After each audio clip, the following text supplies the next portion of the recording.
दोस्तों, welcome to माँ Durga coaching centre. मैं अमित चौरसिया आप लोगों के सामने एनसीईआरटी गणित कक्षा 10वीं गणित की प्रश्नावली 3.5 का क्वेश्चन नंबर 4 लेके आया हूँ। क्वेश्चन नंबर 4 क्या कह रहा है कि निम्न समस्याओं में रैखिक समीकरण के युग्म बनाइए और उनके हल यदि अस्तित्व में उनका अस्तित्व हो तो किसी बीजगणितीय विधि से हल कीजिए।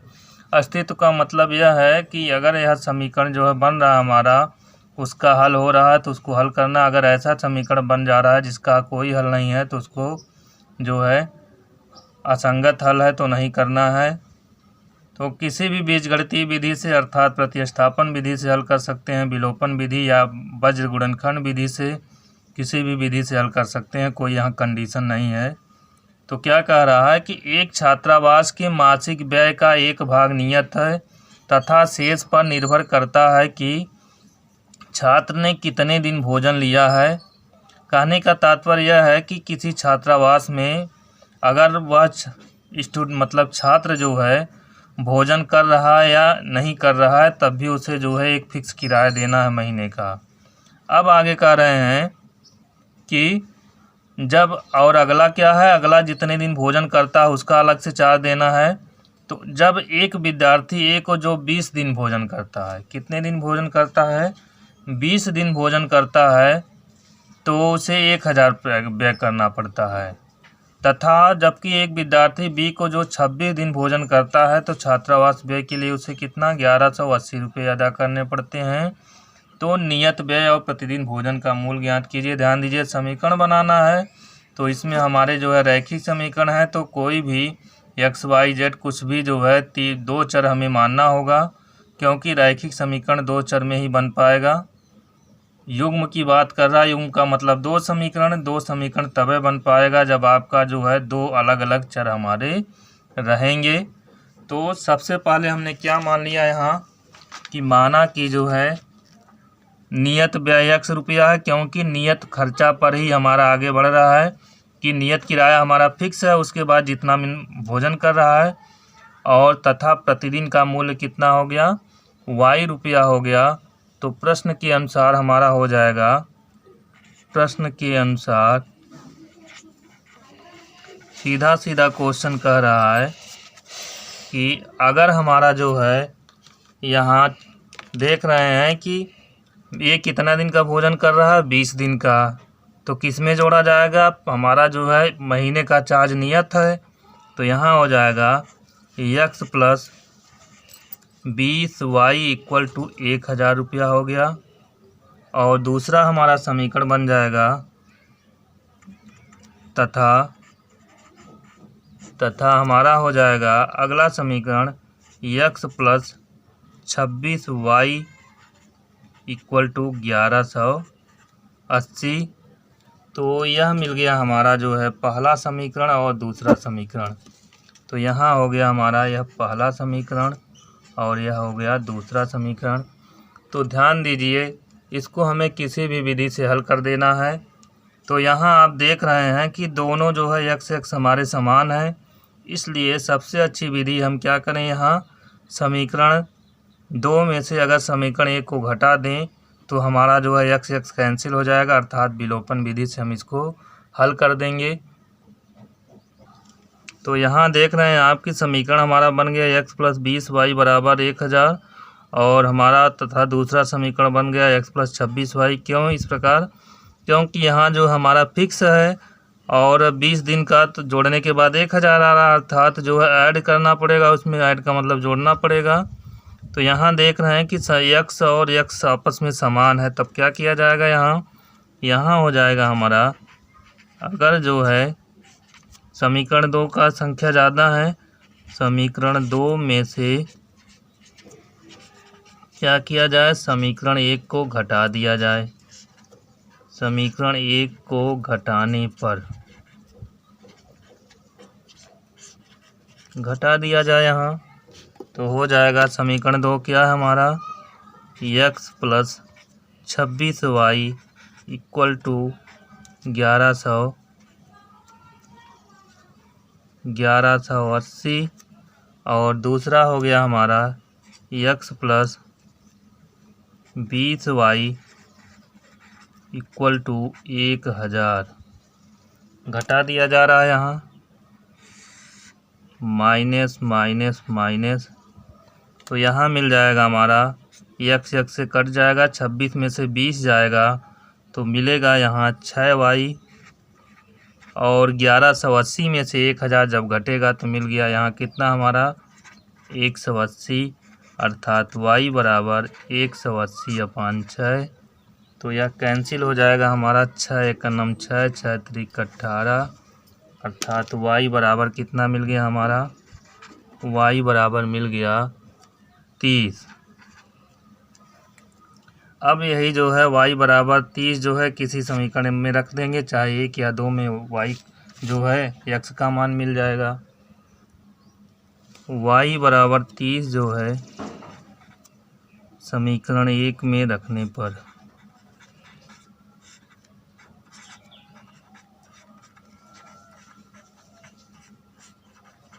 क्या हमारा समीकरण 1 है, x प्लस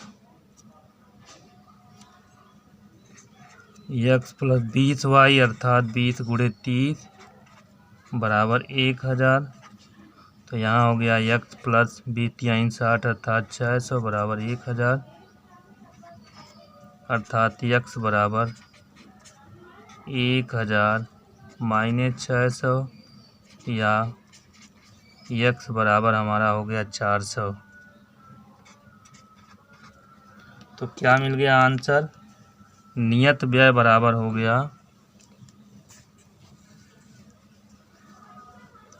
नियत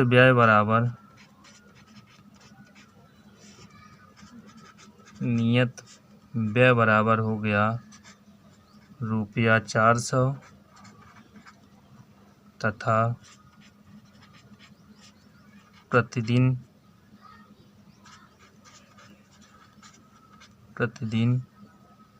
के भोजन का मूल्य बराबर हो गया, भोजन का मूल्य बराबर हो गया हमारा, प्रतिदिन के भोजन का मूल्य बराबर हो गया रुपया 30।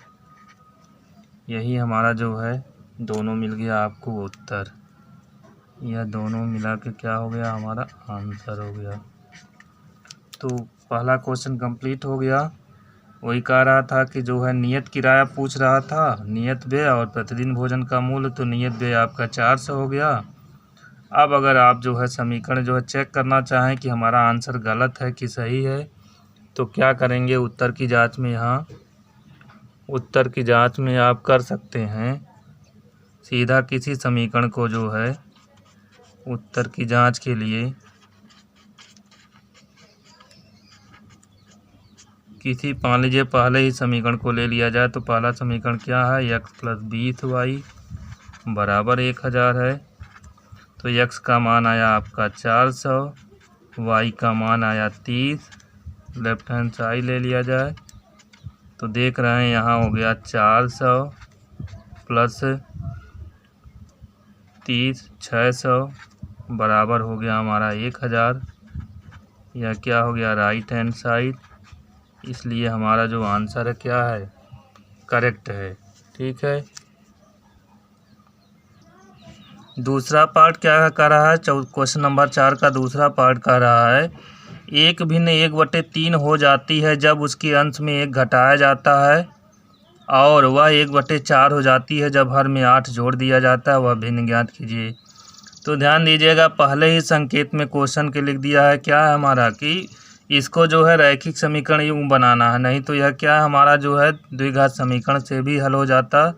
लेकिन अभी आपको जो है द्विघात समीकरण का अगला लेसन है, उसको बताया भी नहीं गया, और सीधा सीधा यहाँ क्वेश्चन में संकेत में लिखा है कि इसको जो है रैखिक समीकरण युग्म बनाना है। तो रैखिक समीकरण युग्म बनाने के लिए हमें क्या है, 2 चर की ज़रूरत होती है। तो यहाँ क्या कह रहा है, एक भिन्न 1/3 हो जाती है जब उसके अंश से 1 घटाया जाता है, और वह 1/4 हो जाती है जब हर में 8 जोड़ा जाता है। तो भिन्न में क्या होता है, अंश होता है और हर होता है। तो यहाँ क्या कर लेंगे, अंश होगा भिन्न में और हर होगा, तो यहाँ मान लेंगे, माना भिन्न का अंश बराबर x तथा भिन्न का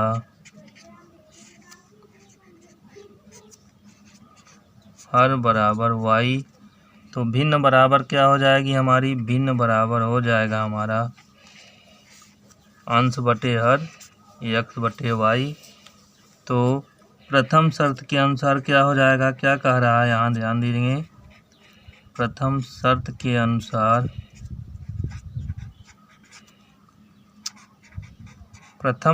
अनुसार कह रहा है कि भिन्न 1/3 कब हो जाती है, जब उसके अंश में 1 घटाया जाता है।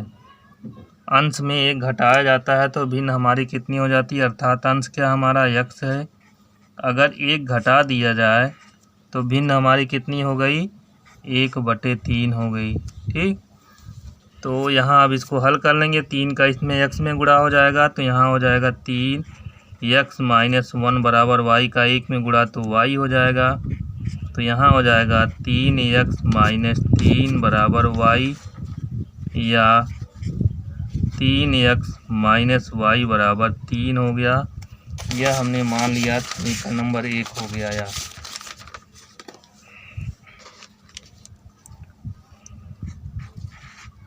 अब द्वितीय शर्त में क्या कह रहा है यार, द्वितीय शर्त में कह रहे हैं कि अगर वह भिन्न 1/4 हो जाती है, जब वह भिन्न 1/4 हो जाती है, जब कि क्या किया जाता है, हर में 8 जोड़ दिया जाता है। जब आपका जो है द्वितीय शर्त क्या हो गई हमारी, यहाँ द्वितीय शर्त हो गई, द्वितीय शर्त के अनुसार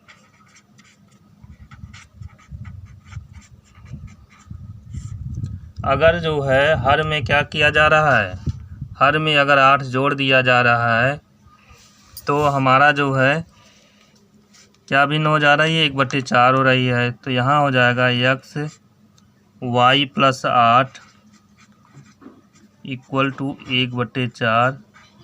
तो यहाँ हो जाएगा हमारा 4x बराबर 1 का गुणा हो जाएगा y + 8,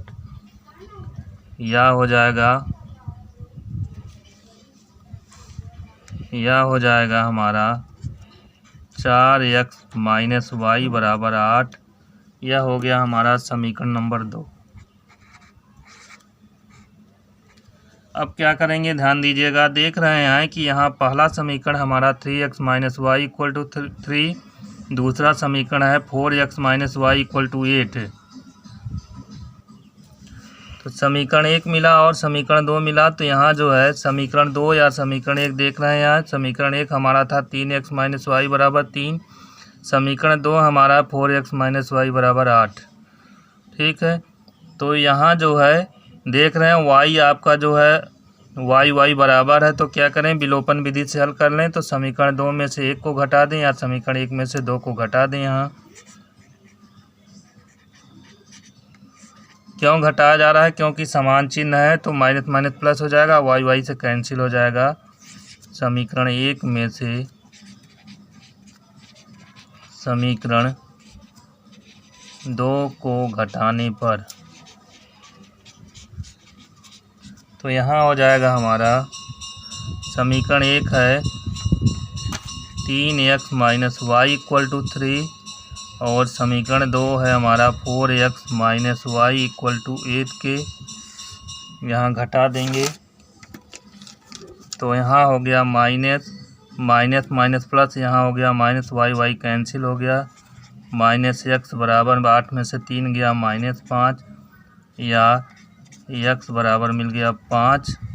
अब यही x बराबर 5 समीकरण 1 या समीकरण 2 में रखना होगा। समीकरण 1 में रखने पर विलोपन विधि या प्रतिस्थापन विधि में इसी प्रकार जो है x का मान आया तो y का मान मिल जाएगा। तो यहाँ हो गया 3 × 5 - y बराबर 3, 15 - y बराबर 3। तो यहाँ -y बराबर हो गया 3 - 15,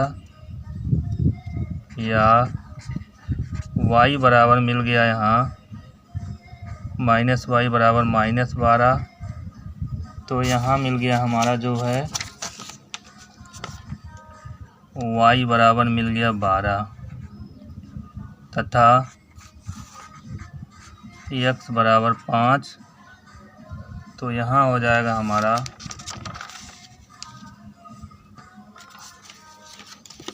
तो भिन्न बराबर मिल गई हमें। यहाँ जो है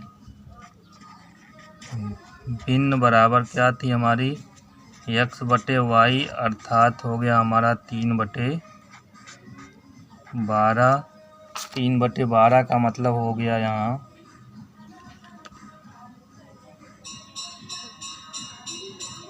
तो x का मान हमें 5 मिल गया। तो यहाँ 5 3 15, 3 में से जो है 15 जाएगा, मिल गया हमारा।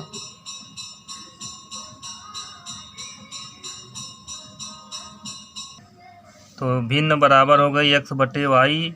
यहाँ जो है 3/12 लिख दिया जाता था या गलत हो गया था। तो यहाँ हो जाएगा x का मान हमारा 5 है और y का मान क्या है 12 है। तो यही हमारा जो है 5/12 ही आंसर हो गया। यदि हमारा वीडियो पसंद आया तो हमारे वीडियो को लाइक करिए और ज़्यादा से ज़्यादा अपने दोस्तों में शेयर करिए। हमारे चैनल पे अगर नए आए हैं तो हमारे चैनल को सब्सक्राइब करिए और बेल आइकन को दबाना ना भूलिएगा, क्योंकि बेल आइकन को दबाने से आपको जो भी हम वीडियो अपलोड करेंगे आप सब उसका नोटिफिकेशन सबसे पहले देख पाएंगे। तो इस प्रकार की वीडियो आपको मिलती रहेगी। तब तक के लिए जय हिंद।